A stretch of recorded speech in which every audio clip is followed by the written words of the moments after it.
Bwana, kwanza karibuni sana. Alafu ilikuwa safari ndefu lakini mmefika. Itakuwa bonge moja la mchezo. Mambo vipi? Itakuwa bonge moja la game. Trust me. Na kama ilivyo mchezo basketball, fair play and all other rules zitakuwa zimezingatiwa. Kwa hiyo jamaa, karibuni sana na bonge moja la game itachezwa. Basi tu enjoy. Baba. Kai bwana, pamoja sana. Coach, mambo vipi? Poa, mambo vipi? Bwana, ni heri kabisa. Poa. Bwana, jamaa amefika Bagamoyo. Una hasira kwanza, naona vitu vipi leo? Vipi ndugu yangu? Kutoka Kabatini. Unajua watu wa Pwani. Sasa. Watu wa Pwani wamekuja na mambo yao na sisi tutakuja na mambo yetu. Lakini it's a good exposure by the way. Unaonekana wametoka Bagamoyo kuja Dar es Salaam. Na mchezo wa basket always ni lazima spread, yani hatuwezi kucheza tu Dar es Salaam. Ni jambo zuri, wamejiarrange, wamekuja Dar es Salaam. Tunajua Bagamoyo ni pwani kule. Kwa hiyo ni nzuri. Kwa muda mrefu tukiangalia hakujapatikana sana ule mchezo wa basket kwa upande ule kule. Kwa hiyo kitu wanachokifanya ni kizuri zaidi na kuinspire wengine. Unajua unaposafiri kutoka Bagamoyo kuja huku inamaanisha kuna wengine nao watataka kuja kujua kitu gani kinakuja kutendeka huko. Kwa hiyo kuna ile friendship, kuna ile love and basketball, kuna dear basketball.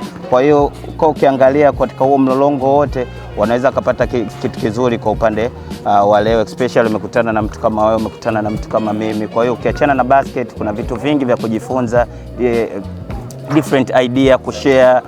Kwa hiyo all in all tunataka mchezo wa basket to spread na watu wawe pamoja. Unajua basketball is all about like a family, right? Kwa hiyo ni kitu kizuri. Kwa upande wake unaionaje?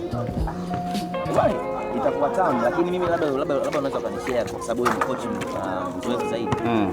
Una yani game ya leo unaitegemeaje yani kwa ufupi wake? Kwanza general kwanza kabisa friendship, communication between both two teams, kushare idea, kingine kuonesha talent zilizotoka nje ya Dar es Salaam na Dar es Salaam pia kushare. Kwa hiyo na expect something good.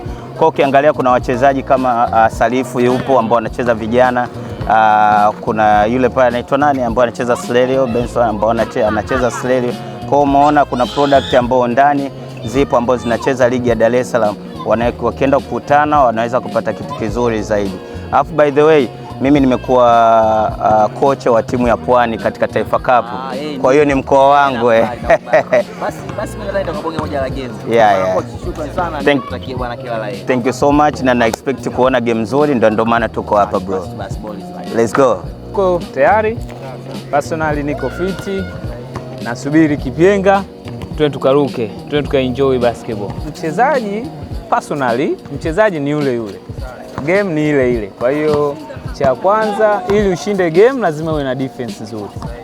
First of all defense. Kwa hiyo tukiwa na nidhamu kwenye defense tutaenda kushinda game. Lakini tukileta masiara, defense isipokuwa nzuri, game pia kwetu itaenda kutuia ngumu sana. Kwa sababu kuna home advantage, kuna watu wana experience tofauti na sisi. Lakini naamini itaenda kwa game nzuri.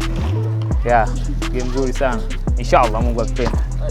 I'm expecting good defense, teamwork, and I think that's the main things. You guys to play well, not to get emotional, not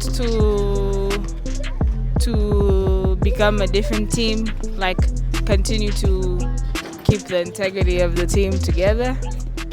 Kama hivyo.